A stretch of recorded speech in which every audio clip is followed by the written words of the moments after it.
My freedom was taken away when I was accused of a crime that I didn't commit.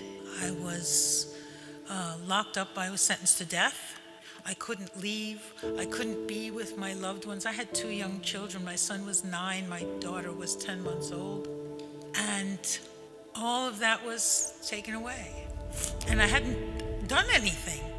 My husband, unfortunately, he was executed, again, for something we didn't do. He didn't just die when they put him in the electric chair. He caught fire because the electric chair malfunctioned.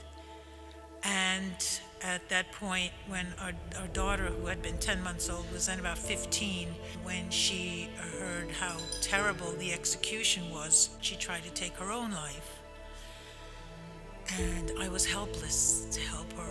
And I wished for that freedom to be there. I thought that if I could just be there, I could make a difference. It was in that very place when I felt the most hopeless that I realized that I still had a choice, that I didn't have to see it the way they saw it, that I was locked up, prisoner, waiting for them to take my life.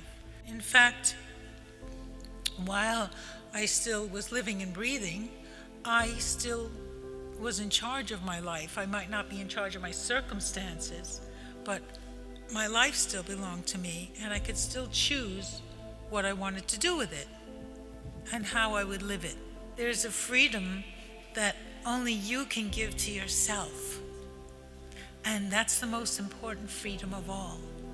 And so I decided that it was, instead of seeing myself as a prisoner and a victim waiting for my life to be taken, I decided that it was an opportunity for me to do my spiritual work.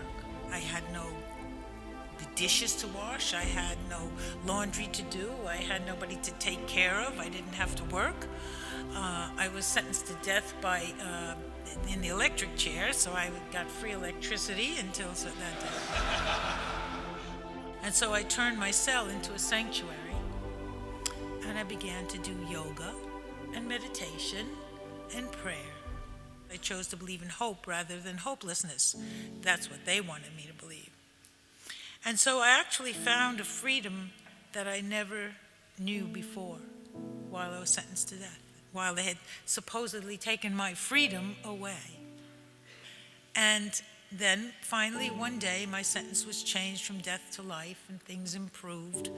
And so finally, with the help of lawyers who worked for free and friends who always believed in my innocence, I was released. But freedom wasn't what I thought it was going to be. See, freedom, that kind of freedom, isn't free. Who was going to feed me, and where would I sleep? I had no money. I had this little cardboard box of stuff that was all I owned in the world. And I was a 45-year-old woman whom no one was going to hire. But it forced me to go back to the lessons that I learned while I was sentenced to death. And that was that there's this kernel of freedom, this essence of freedom that only you can give yourself. And once you find that, then nobody can take it away from you.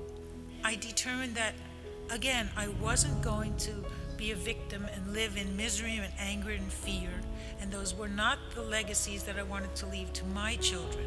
Freedom is a gift that you give yourself, and you can free yourself from your past and from your circumstances. Not that you can change them, but you can change how you behave within those circumstances. And the main thing that I taught them is that no one can take away the freedom to love one another. I just like to leave you with another little song. It's a song that if you open up your heart and let your little light shine out of your heart, no one can extinguish that. This little light of mine, I'm gonna let it shine. This little light of mine, I'm gonna let it shine. This little light of mine, I'm gonna let it shine. Let it shine, let it shine, let it shine.